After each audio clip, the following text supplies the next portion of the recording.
If I flip a coin and get heads 5 times in a row, what's the chance I get heads on the 6th flip? Well, the answer is still 50%. The coin has no memory. This is the core idea behind this video: dependent and independent events, and how we identify each. In statistics, whether two events are dependent or independent changes how we calculate probability. Get this wrong and your answer will be way off. Let's break this down and first understand what an independent event is. Two events are independent if the outcome of one does not affect the outcome of the other, and where the probability of A and B is equal to the probability of A multiplied by the probability of B. Let's say we have two events. Event A is flipping a coin, and event B is rolling a die. When we flip the coin, the probability of a heads is a half, as there's one chance in two. And when we roll the die, the probability of rolling a 4 is 1/6, as there's one chance in 6 of rolling a 4. And so the probability of flipping a head and rolling a 4 is a half multiplied by a 6th, which equals 1/12. And so these events are independent, as the outcome of event A does not affect the probability of event B. Let's take a look at another example. Let's suppose we roll a die twice and calculate the probability of rolling a 6 on both occasions. So on the first roll, the probability of rolling a 6 is one chance in 6, so 1/6. And on the second roll, the probability of rolling a 6 is also one chance in 6, so 1/6.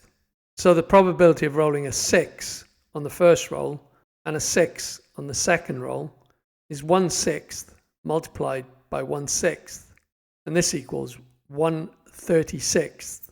So these events are independent, as the outcome of the first event does not affect the probability of the second event. In each case, the chances of rolling a 6 are the same. So what are the key phrases we need to look for when looking for independent events? Well, one is with replacement, and another would be separate events. These usually signal independence. If you'd like to support the channel, you can now become a member to get early access to every video. To join, you can use the link displayed here, or just hit the join button right below the video. Now let's take a look at dependent events. Two events are said to be dependent if the outcome of the first does affect the probability of the second. And so for two events, A and B, the probability of A and B is equal to the probability of A multiplied by the probability of B given A. Let's take a look at an example of this. Let's suppose a deck of cards has 52 cards, and in the deck we have 4 aces. Let's suppose we draw one card and don't put it back, and then we draw another. So what's the probability of drawing two successive aces from our 52 card deck? So when we draw our first card, what's the probability that it's going to be an ace? Well, we know there are 52 cards in the deck, and we know that there are 4 aces. So there are 4 chances in 52. So the probability is 4 divided by 52. Now, when we draw the second card, we want to calculate the probability of it being an ace, given that the first card we drew was an ace. Now remember, we didn't replace the first card, so there are now only 51 cards in the deck. And given that the first card was an ace, there are now only 3 aces in the deck. So when we draw the second card, there are 3 chances in 51 that the card will be an ace. So the probability of drawing 2 aces is 4 over 52 multiplied by 3 over 51, and this gives us 1 divided by 221. So these are dependent events, as the outcome of the first event affects the probability of the second. Let's take a look at another example of this. Let's imagine we have a bag with 10 marbles in. 5 of the marbles are blue and 5 of the marbles are red. If we pull one marble out of the bag and don't replace it, and then we pull another marble out of the bag, what's the probability that both marbles are red. So let's see how we calculate this. When we pull the first marble out of the bag, there are 10 marbles in the bag, and we know that 5 are red. So there's 5 chances in 10 of pulling a red marble out of the bag. Now we don't replace this marble, but we pull another marble out of the bag. And the probability of it also being red, given that the first marble was red, is 4/9, because there are now only 9 marbles in the bag, and we know only 4 of them are red. So the probability of both marbles being red is equal to 5/10 multiplied by 4/9, which is 20/90, which is 2/9. So these events are dependent, as the outcome of the first event does affect the probability of the second event.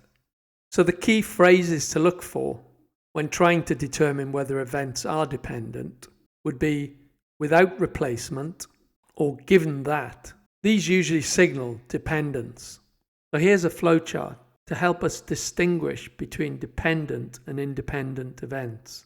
So we can ask ourselves the question, does removing or using up the first outcome change what's left? If this is a yes, then the events are likely to be dependent. We could ask, could you repeat the first event infinitely without changing the setup? If this is a yes, then the events are likely to be independent. And we could ask, does knowing what happened in the first event tell me anything new about the second? If this is a yes, then the events are likely to be dependent. If this is a no, the events are likely to be independent. Let's take a look at these real-world events and see if we can decide whether they're dependent or independent events.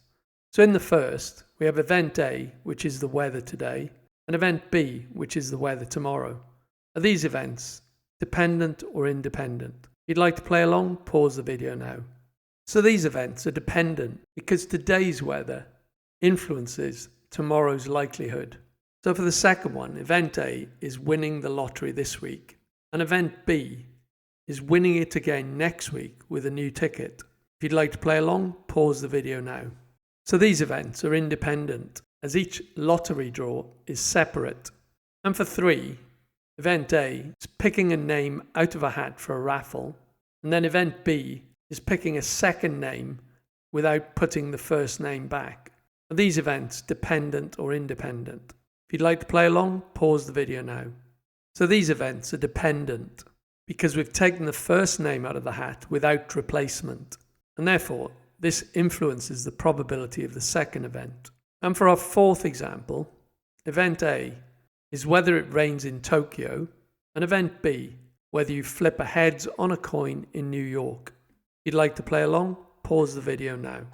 So these events are independent, as they are completely unrelated systems.